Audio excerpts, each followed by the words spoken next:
Welcome to our peer call, bridging planning to implementation. I'm gonna just go ahead and share my screen.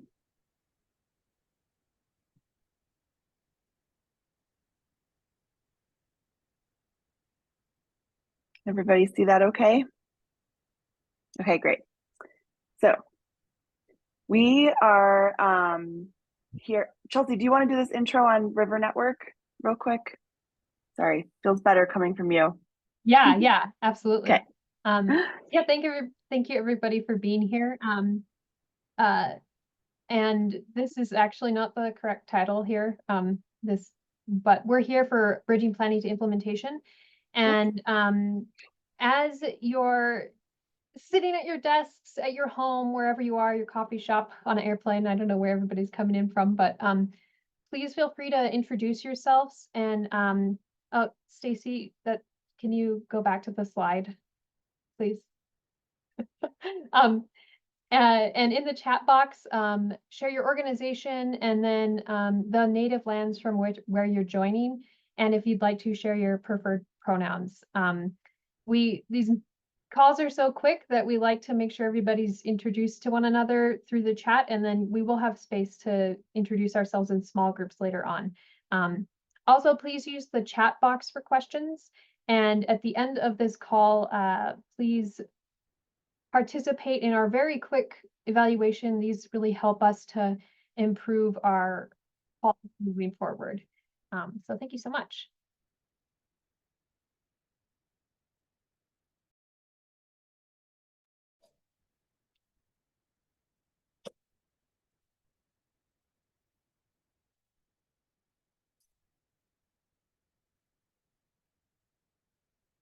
Oh, Stacey, on mute. On mute.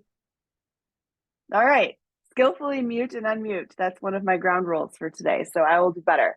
So I'm with Strategic by Nature. I'm on the River Network team, and I'm going to run through some of the orientation to today's call, and then we'll dive in. And Chelsea will have a couple announcements before Kim kicks us off with the beginning of our conversation. So a couple of our agreements. I see a lot of familiar faces and a lot of new people to our peer learning network. So I'm just going to run through these for a minute. First agreement is obviously being respectful, but we have a short time together, so we try and make sure that we stick to our agenda and make sure that we're running things on time for everybody. So be mindful of that. If we do have to cut somebody off or to cut a conversation short, it's not because we don't want to hear from you. It's because we're trying to keep everything on track. Be respectful of each other. One of the ground rules that I didn't write on here, but that goes with this is really just being mindful of your impact and how you are coming across to other people, and just give each other grace as well. Know that everybody's coming from good intentions as we go through our conversations.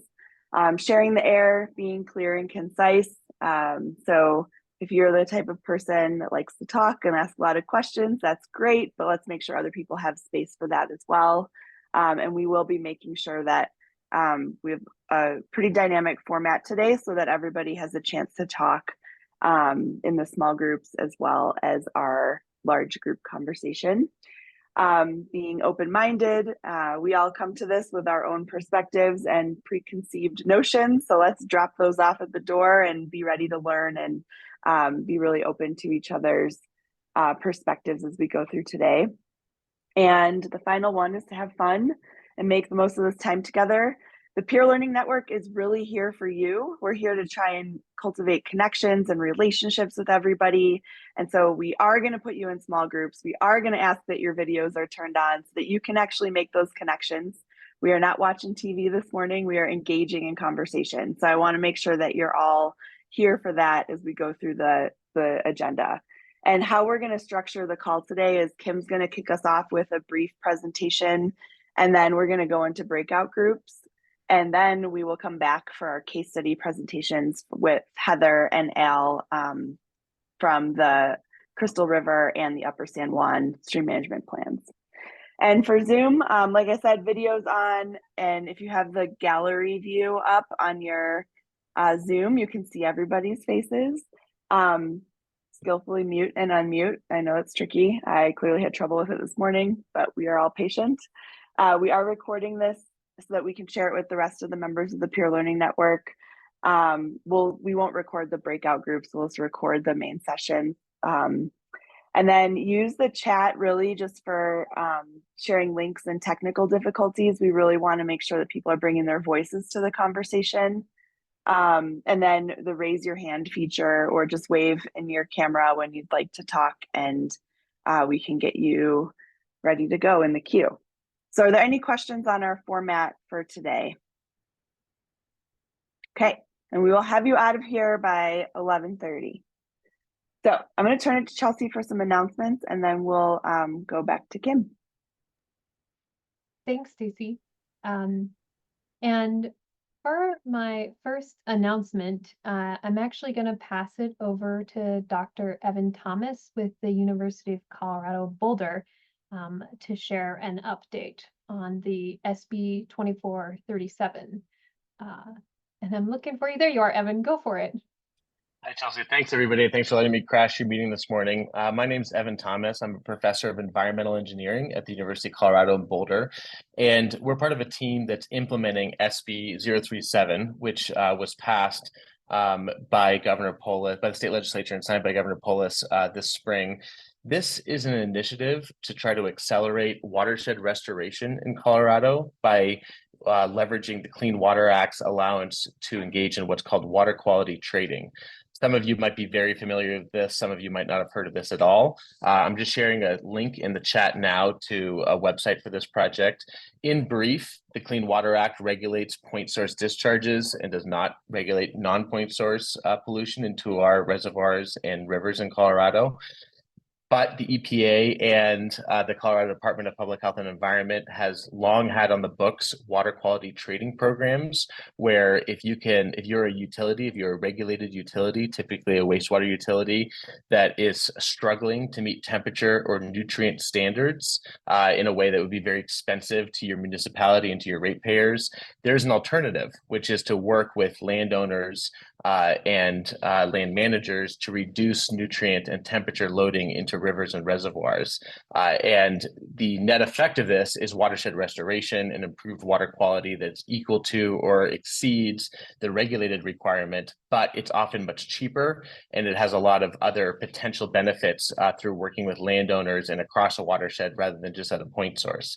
We have been working with elected representatives and the governor's office and CDPHE for the past year to get this on the books. And over the next 2 years, we're going to be working statewide with municipalities, utilities, and watershed stakeholders to identify processes, perhaps new law if necessary, and pilots, up to 3 pilots that would actually implement a watershed solution in lieu of a upgrade to a facility.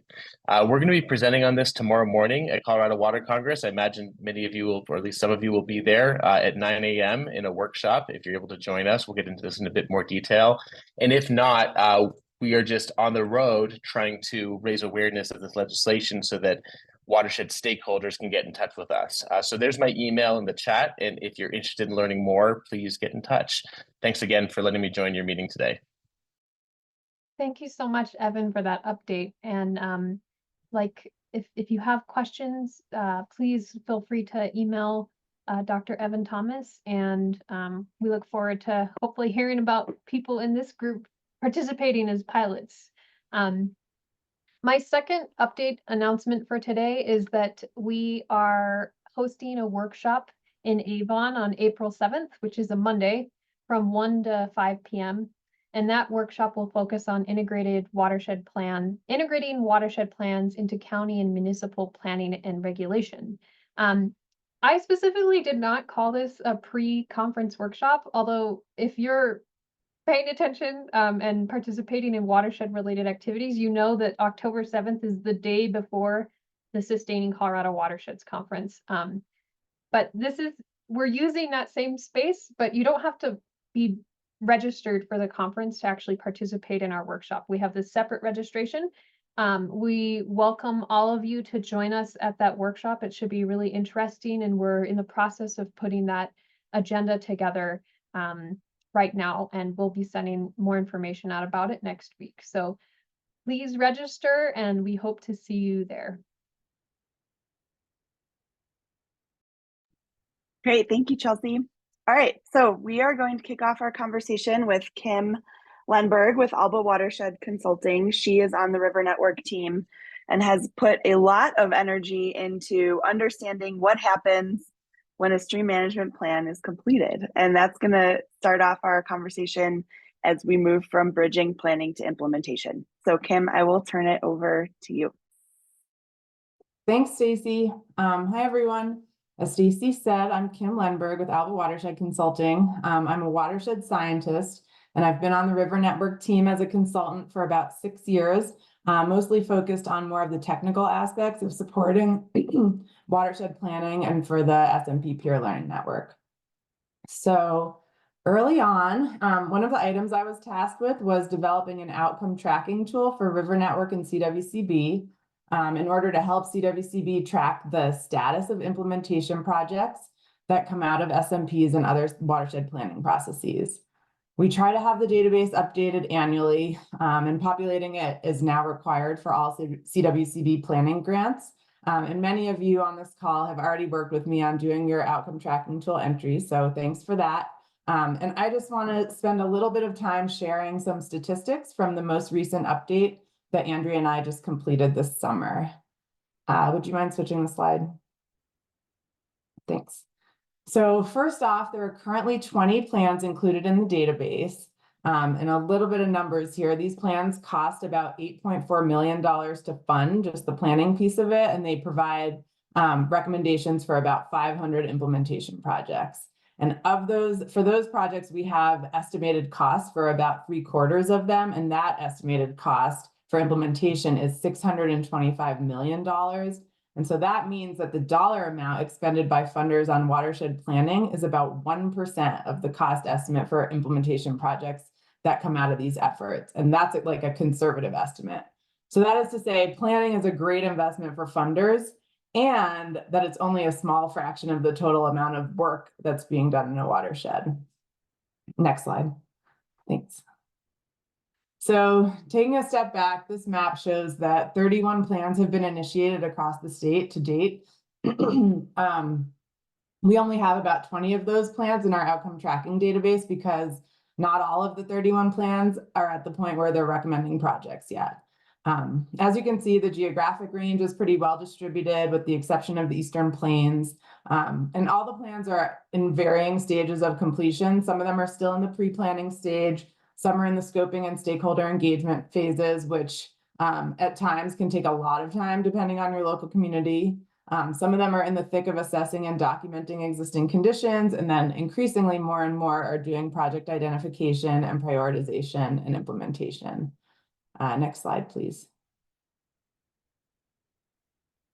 So the last time we summarized statistics from the outcome tracking tool in a detailed way was in 2021, when we had 11 completed plans and 269 project recommendations. And now in 2024, we have 20 completed plans in the database and 511 project recommendations. So those numbers have almost doubled in 3 years. Next slide, please. And then we've also seen a shift in project status that is really interesting and maybe not surprising. In 2021, we had about 1/4 of recommended projects either underway or completed, which are the orange and the green slices of the pies. But now almost half of the project recommendations are ongoing or completed. And then the amount of pending projects in the blue, which often don't really have like a project sponsor or proponent yet or an identified funding source, those projects have decreased from 68% to 52% as more of them are getting underway. So planning efforts are clearly helping move projects forward and get them on the ground. Okay, next slide, please. And then just a quick glimpse at the project types. So this is an updated chart, but it's actually very similar to what it looked like in 2021. The numbers of implementation projects in each category has increased. The percentages, though, haven't really changed that much over the last 3 years. So still the most popular project recommendation is diversion infrastructure reconstruction. These projects are often multi-benefit and they're relatively straightforward to fund. Similarly, data collection and monitoring has been a consistent recommendation across all the planning efforts because assessing conditions often just leads to identification of data gaps that then need to be understood and have further study. The next ones are the traditional stream restoration and riparian revegetation projects.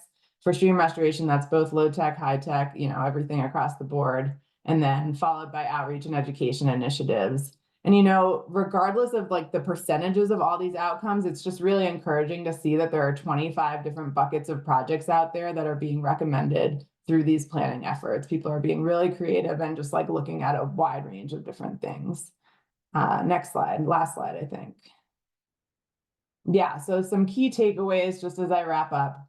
First off, as more groups across the state are moving from planning to implementation, we, meaning the River Network team, want the peer learning network to be responsive to those needs and provide support for that transition. This call is one step in that direction, and definitely please let us know if you have ideas for topics for other calls or field trips or anything like that that would help with your efforts. And then the other thing, as pretty much everyone here knows, planning is really difficult, but it's the easy part. We all know that planning requires a lot of stakeholder engagement and looking for funding and data collection and stuff like that, but implementation requires more planning and then more of all of those other things too. But however, getting the projects in the ground and improving the health of our riverscapes are one of the main reasons that we're all really in this field. And so it's just so rewarding for us and for our communities to see the results of our planning efforts culminating in these multi-benefit projects that are just attempting to heal our rivers and our watersheds and make them more resilient to whatever the future has in store. So keep doing what you're doing and we'll try to keep helping you along the road. And with that, I will take any questions if we have time. Great. Yeah, we have a time if anyone has a couple questions.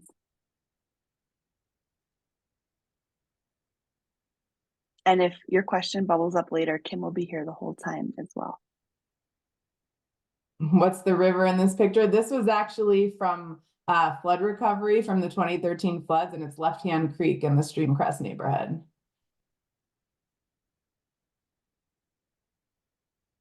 All right, Mickey. Yeah, thanks, Kim. This is super helpful. I was just wondering, in looking at some of the data you were sharing there, like it really looks like the state is moving into implementation in a way that a few years ago we maybe couldn't say. I'm curious if you see that borne out in like the funding side as well. I think you said over $600 million of projects are identified through the plans. Are you seeing from that side of the data that like we're really turning the corner into putting serious dollars into these projects on the ground? Are we able to pull all of that together, understanding like funding is coming from all over the place right now?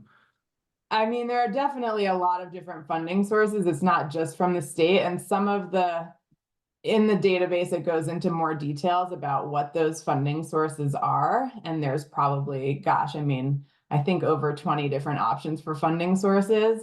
And in terms of specifically state funding from CWCB, I think Andrea and Stephen are on this call and maybe they have a better idea, but I'm pretty sure that yes, the answer to your question is yes, and that implementation funding has been increasing. But I will let those guys from CWCB add anything if they want to. Yeah, I would say anecdotally speaking, a lot of our water plan grants specifically have been more geared towards implementation in the last several rounds than planning. But I don't have any numbers on that. That's just anecdotes. So. Thanks, Andrea. And then the other thing I'll just quickly say is that we are going to be doing like an update to the memo or the document that we had put out in 2021. And so we'll have some more details on like what the funding sources are, but we could definitely share those with you, Mickey, if you're interested. Yeah, that'd be awesome. Thank you. Sure. Great. And Vanessa Trout, you had a question.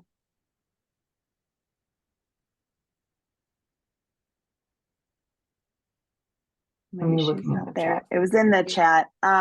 Examples of the forest health projects. Gosh, I don't know. I would have to go back and look at the database. It would be pretty impressive if I remembered what every single one of those projects was. But I can go back while we go to the next thing and maybe put them in the chat.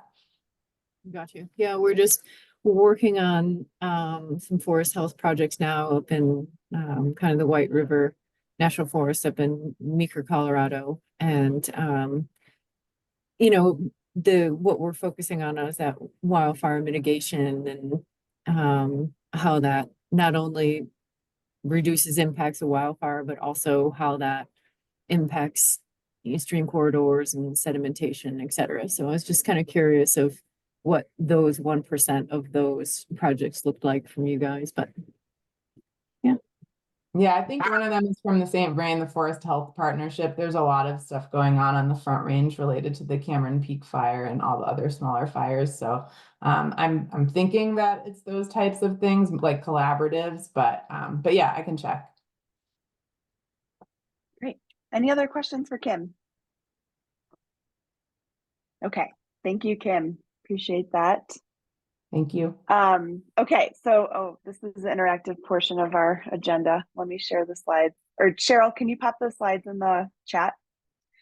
So I'd like to do real quick, Cheryl's going to put the link to the slides in the chat. And you are going to write your name of your SMP. And I work on the Animus, so I'm going to write that. And there's a scale here that place your square of where are you in your planning process. Are you over here in pre-planning? Is your plan done? Are you implementing projects, or are you somewhere in between? So once you can click on those slides in the chat, you should be able to find a square and put yourself where you should go.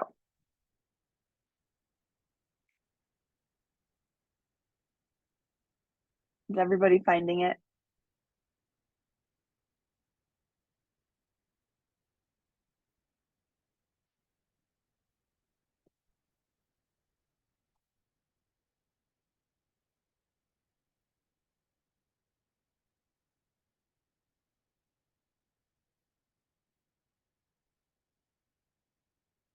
Is anybody not on the slides that would like me to help them?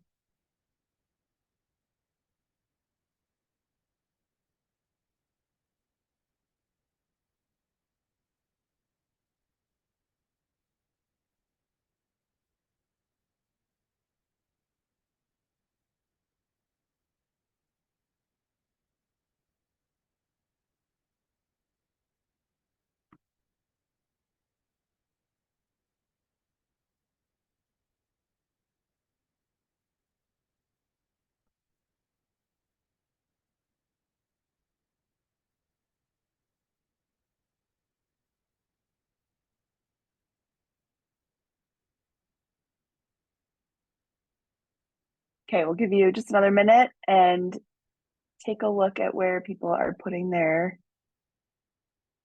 planning processes.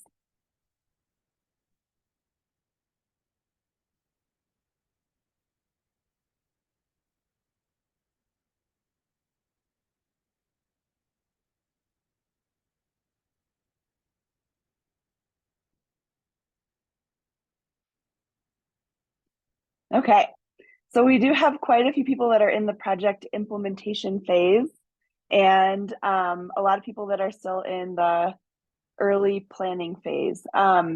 It's interesting because our idea for today's conversation was really going from your plan is complete to implementing projects. So it'll be interesting to hear from everybody as we go through the conversation today on kind of how that journey has been for people, and also where we're maybe still struggling as we go through that process. Does anyone else have an observation when they look at this? Kim or Chelsea or anybody? This is Liz Chandler. I put us in both because our plan is not complete, but we are also implementing projects. And so I think we're kind of we need a bridge between the two. Okay. How many people are kind of in that same situation? We kind of are in the Animus too, or we're trying to be. Okay. All right. Well, we're going to move on. Thank you for the interactivity there. Going to put us Next. All right, so we're going to go into some breakout groups. I'm actually only going to give you 25 minutes of discussion, but essentially we are just going to talk about your experiences on where your plan is in that process and what that looks like. So I put us into 3 breakout groups. Chelsea, you can choose whatever one you want to be in, and I will float between all of them.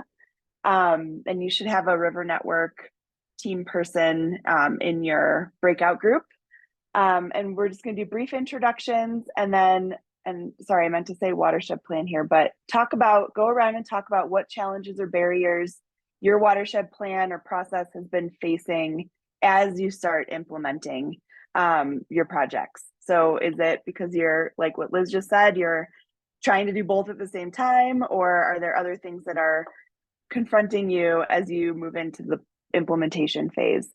And then what approaches and actions have you considered or could you consider and maybe help your peers along with what you could be doing to address some of those challenges? We will keep Valley. all right, Including everybody. The AMBAs. Oh, sorry, go ahead. Oh, sorry, Kim. Hi, welcome back. How's everybody doing? Good. Okay.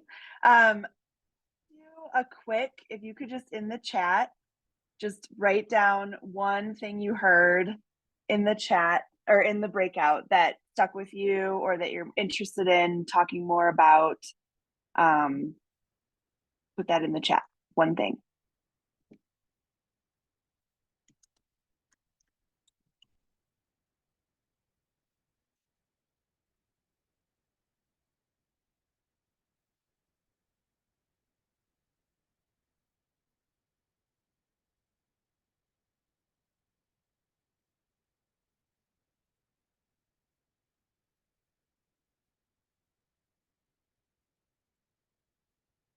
All right, take a look what's getting in there. Lots of capacity. It all comes down to capacity. How do we do that in the best way? I think this is our nut to crack. In-person stakeholder engagement, capacity, funding.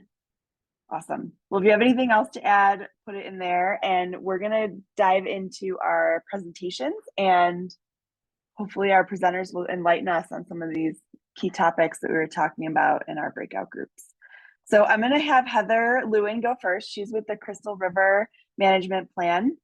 Heather, if we had to give someone an award for long-standing peer learning network member, Heather's been here from the beginning. So I really appreciate you being here to share with us today, and have always appreciated your engagement over the years with this. So thank you so much.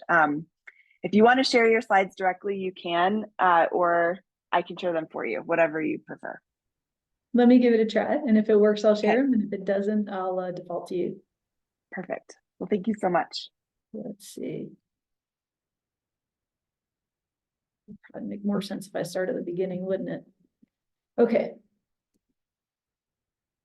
All right. So, well, thanks for that, Stacy, and I appreciate all the work that River Network and the crew here does to keep everybody engaged and share ideas and keep us all talking. And it's really been useful for me too. So thanks for the opportunity here. So yeah, I'm Heather Lewin. I'm the Science and Policy Director at Roaring Fork Conservancy. And I think the biggest thing here is that 10 minutes to talk about this is really fast. And so I'm going to give a pretty high level overview or try to, and I'm going to ask for apologies now if you were involved in the planning or the process or the fundraising or somewhere and I don't mention you, because it really was both the management plan itself and the implementation have been a huge team effort and team project. But kind of talking about the nuts and bolts of it, again, if you want to know everybody who was involved, please send me a message. I'm happy to share all that because we really did have a great team. So Crystal River Management Plan, you can see on there the goal and kind of our mission statement that we came up with through the end. Seth, I can see you in here. Lotic Hydrological was really integral in the management planning process.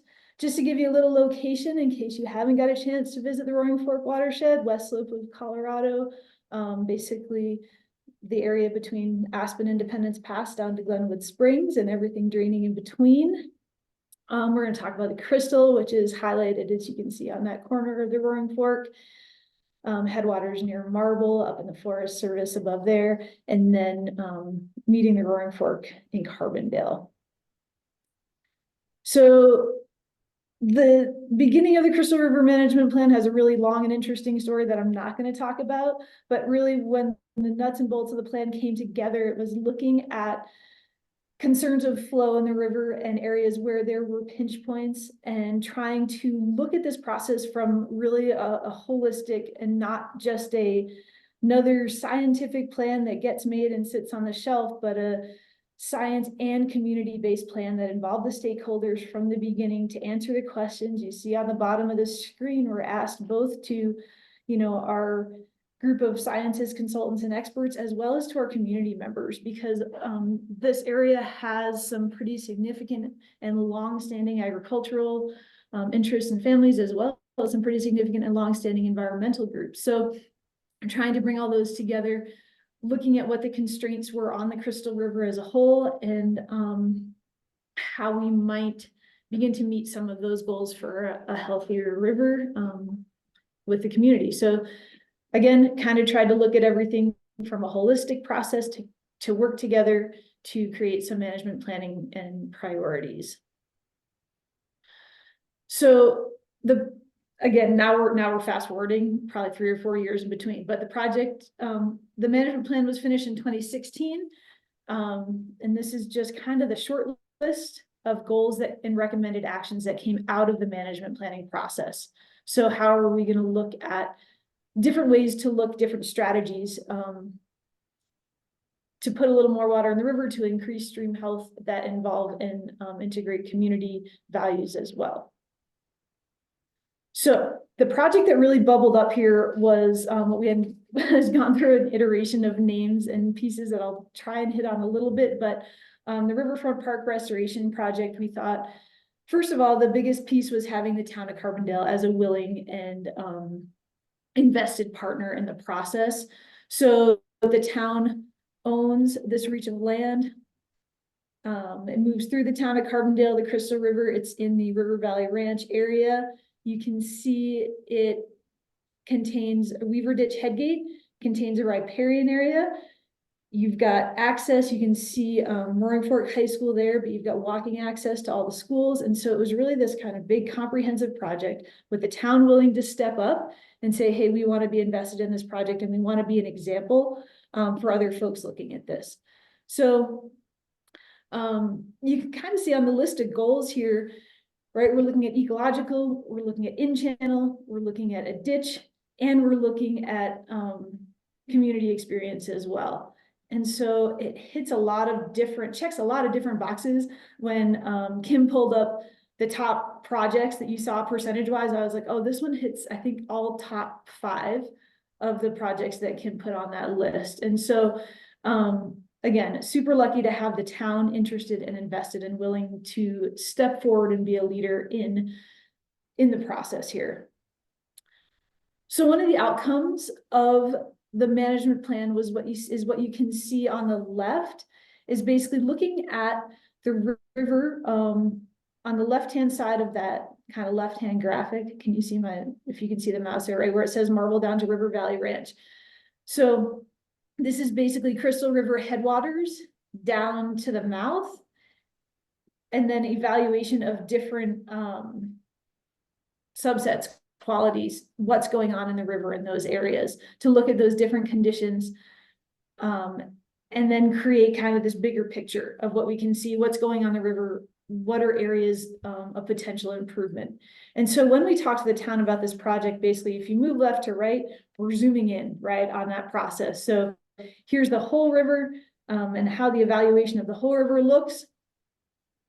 Here's this one stretch of the Crystal River. So the majority of components of this river you could see were significantly to severely degraded in this area, which, looking at a management plan and looking at an area where you could not only make a change in the river, but also create an example for other areas on the Crystal or other areas in the Roaring Fork, was just an ideal spot to put a project in. And again, looking at that location, the Crystal River doesn't run through the busiest and most downtown bustling area of Carbondale. It runs through this River Valley Ranch subdivision. It is open to the public, and the riparian area you can see in the park is a public access park. So it's not private just to the subdivision and just to the homeowners. The interesting connection that we make is that the Weaver Ditch that pulls out of the Crystal here does run through downtown Carbondale, through the busiest parks, the busiest areas, and is used for irrigation in a lot of local homes. So as a way to connect the river to the town, looking at this space. And so when you look at project goals and the before and after, right? So top left-hand corner is the former push-up dam that created a lot of the issues that you can see in the bottom left picture. Okay, it was a cobble push-up dam, and they'd go in at the bridge you can see on bottom left. It's about a 1/4 mile downstream with big machinery. They'd push all those cobbles upstream to create this dam that you can see pretty much spans the river. And then at high water, all those cobbles get pushed back downstream, creating kind of this over widened and not super functional reach of river. It was down cutting. You didn't have any low flow areas. You didn't have any kind of interesting things going on in the river as far as riffles or runs or rocks or movement. And so super wide, shallow reach of river. And so what the project was able to accomplish, looking just at that, you can see the difference in the diversion structure from left to right on the top. They created kind of a slower grade. These pictures are, yeah, like a lower grade structure where you could move fish passage. You could have a low flow channel that's created downstream of the dam. It's a more stable structure. It's a dedicated access maintenance point to the river that doesn't require machinery going in the stream.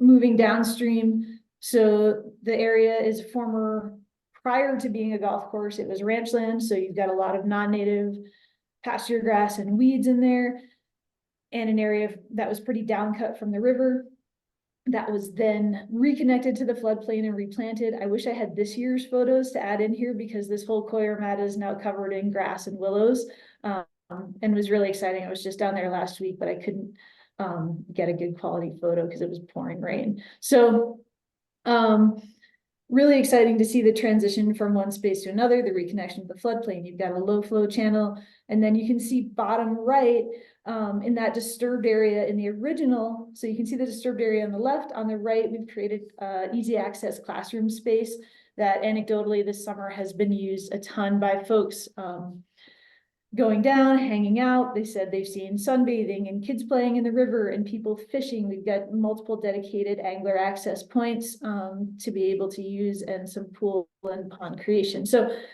I'm excited about this part, and I'm going to keep moving because I know I'm going to end up tight on time. But when you look at moving from left to right on that previous slide, so it was about a 10-year process because we're not going to be done fully until next year. So for me, who really started in this position in 2014 and inherited a lot of what was going on with the Crystal River Management Plan from there, it was really exciting right at that end of that to say, oh, great, we've got this project and we're going to put it on the ground and it's going to be amazing. And everything went a lot slower than I ever would have expected. So let's see. The project was originally led by Aspen Valley Land Trust. They've since had some changes in priority and staffing and other things. They're supportive of the project and helped us with some of the funding through a GoCo community grant. But I've been a little less involved in the past 3-4 years now. The original project was very complex, involved a lot of changing of what the river looked like. We were able to bring a stakeholder group together that said, hey, this isn't really what we want. We don't want to change the whole area. We don't want to move the river around. We want to enhance it without losing the benefits of what's already the good things that are going on there. So a lot of time in site assessments and stakeholders and planning and fundraising, and then COVID hit. And so what seemed to be rolling along pretty well got a bit of a slowdown and a kick.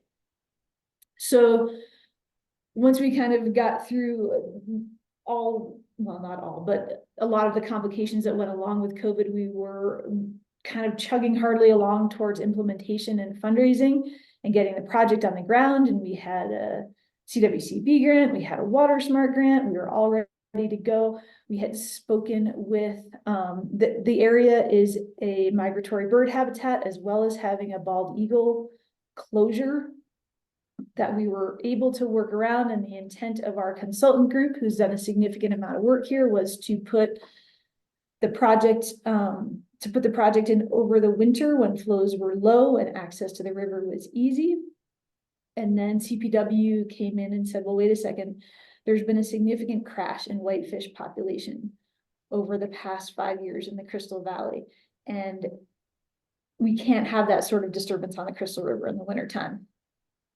This was huge, because we were like ready to go, feet on the gas and all sent. And now all of a sudden the fish that we're trying to help are going to impede the project, right? So that was a pretty challenging piece to get over when you look at the other constraints on in-stream work and on the site. And so we figured out that we could work this through in the summertime. However, most of the contractors that we talked to said this is going to take a really long time to do. You might have to phase out the project. We're not sure we can complete this all in one summer.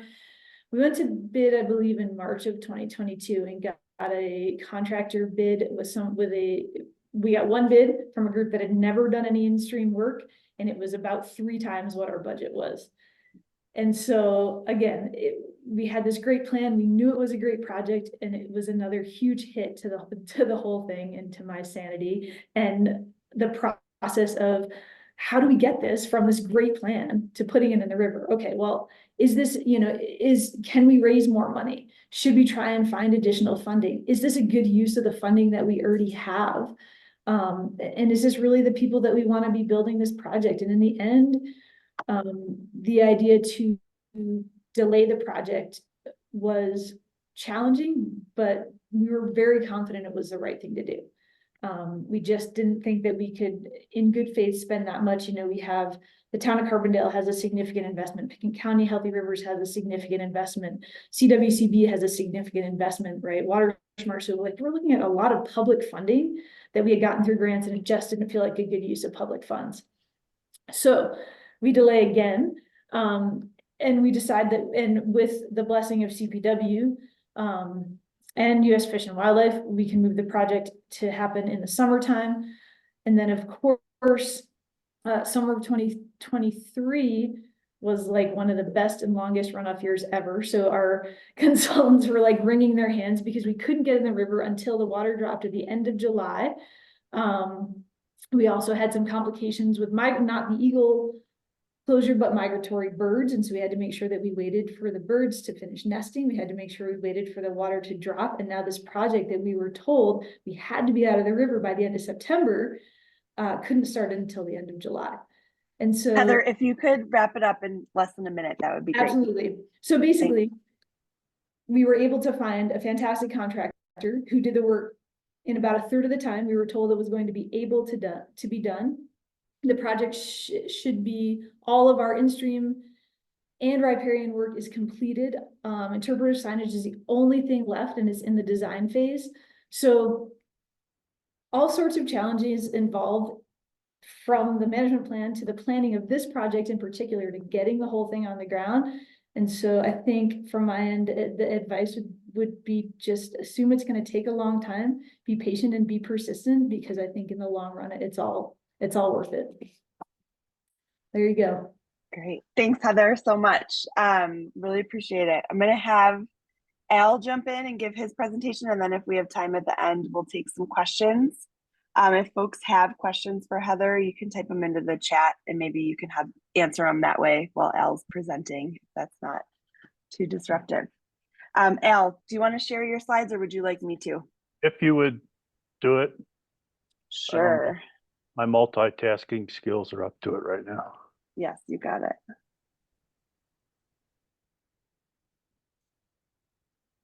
Okay.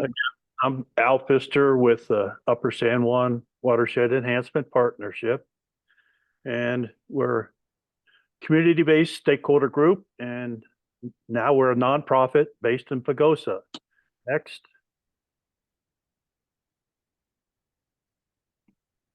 Just to give you an idea of what we did and or have done, and give you an idea of the geographic extent of our area, for the Upper San Juan, basically from Pagosa Springs up to the headwaters, and then the Blanco and Navajo basins. Next.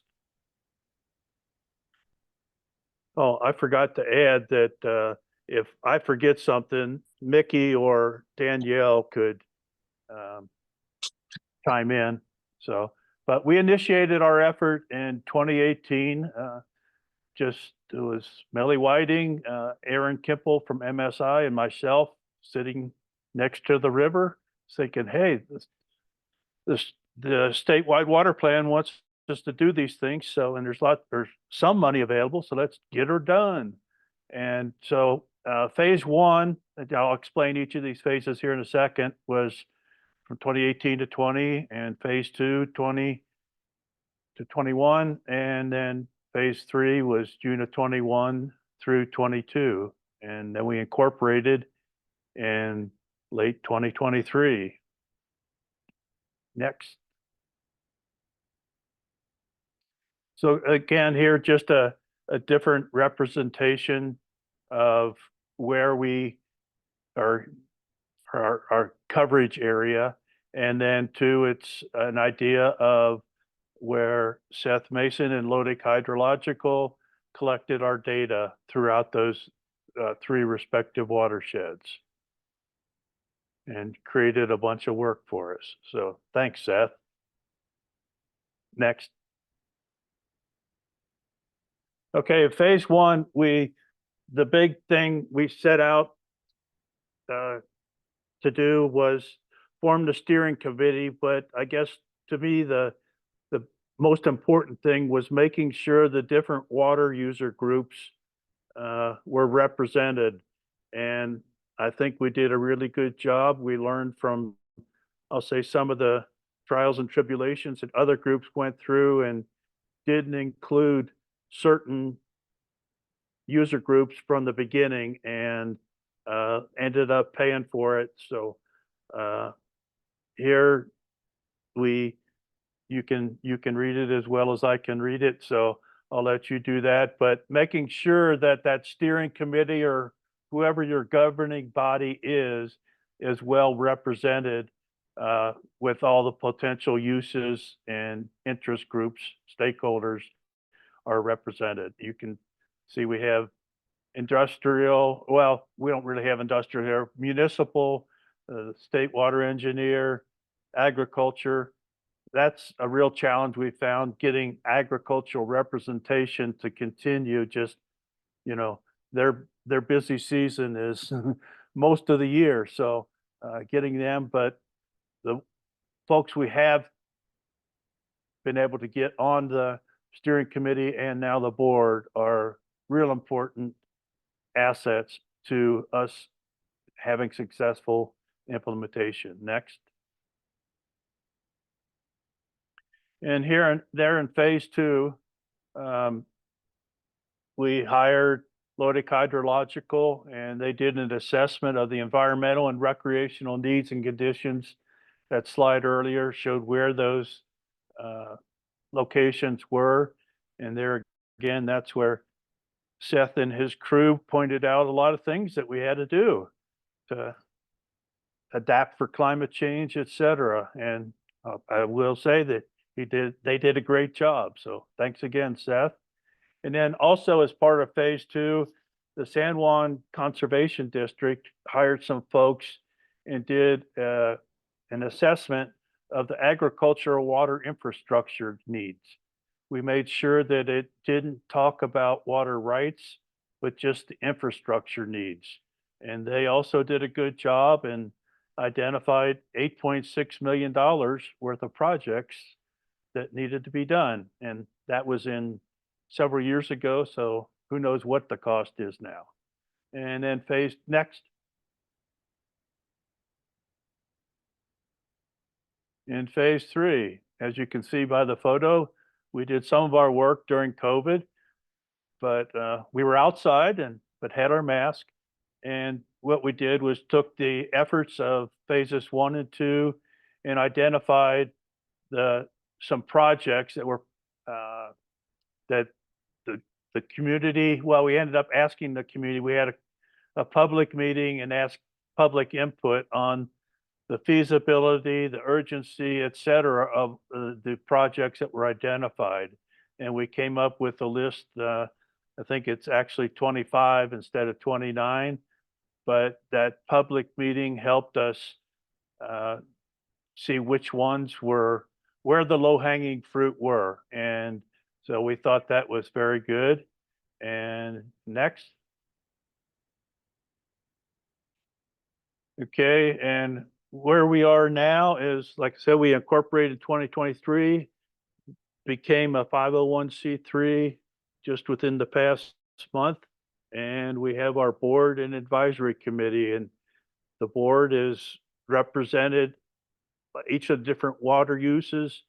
And then our advisory committee is, state engineer, or at least their local representative, U.S. Forest Service, Colorado Parks and Wildlife, and just going on, like the extension office, and I'm sure I'm forgetting others, but you can read that on our website as far as who all is on our board now. And then now we are implementing 2 projects that total $1.8 million.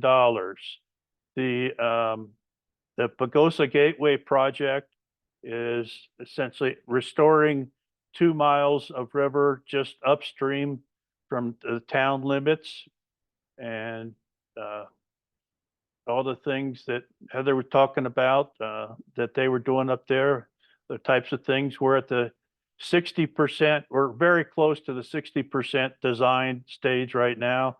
We've had a public meeting and got input from the community as to what they thought needed to be done, or some of the thoughts.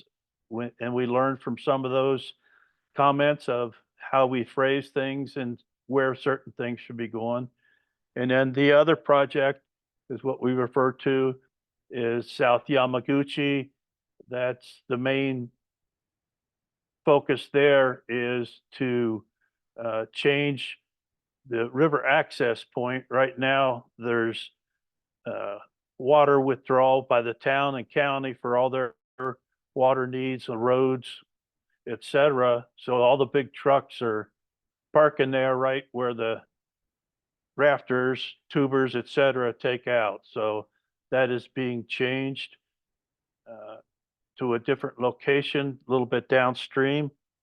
But we came into I'll say a situation where the area that we were originally planning on putting that project, the town wanted to set aside for a potential sewage treatment plant. The decision on that is still awaiting, but I guess be prepared for curveballs, so to speak.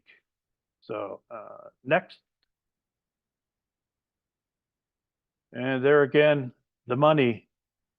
It's where do we get the money? So the top 4 are by far our biggest funders, but we did our local tin cupping, and we've had great participation from all those organizations listed there. And next.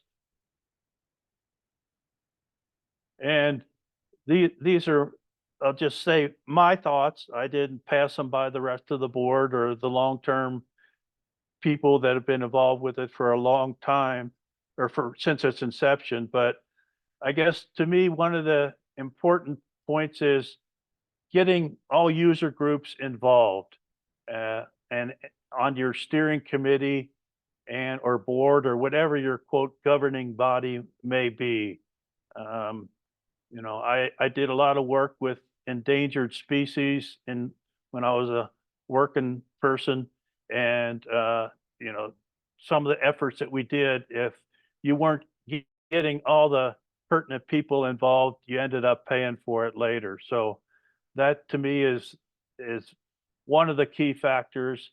And then, like the people in our mini group heard, hiring the coordinator, facilitator, executive director that is familiar with grant writing and ideally has water management related experience. From my perspective, it's almost the grant writing is more important, because we had, at least in our case, the board or steering committee had a wealth of experience that could be relied on for the water management experience. And then keys to successful implementation, keeping the community informed, and whether that's through social media, the local news, radio, etc. But I think having a website that we could refer people to say, well, this is what we discussed at that meeting, or here's the draft plans, was very helpful in keeping the community informed. So next, and basically the end, is that if you have more questions or whatever, want to contact Upper San Juan, actually you should put coordinator in front of Upper San Juan WEP and have Danielle answer your questions. But so, and that bottom email is my email. So I'll wrap it up since we're close to 11:30. And any questions if we have time? Okay, I am unmuted. Thank you, Al and Heather, so much. We have just a couple minutes. Chelsea put the evaluation in the chat. If you could please fill that out. But does anyone have any burning questions for Al or Heather as we close this up?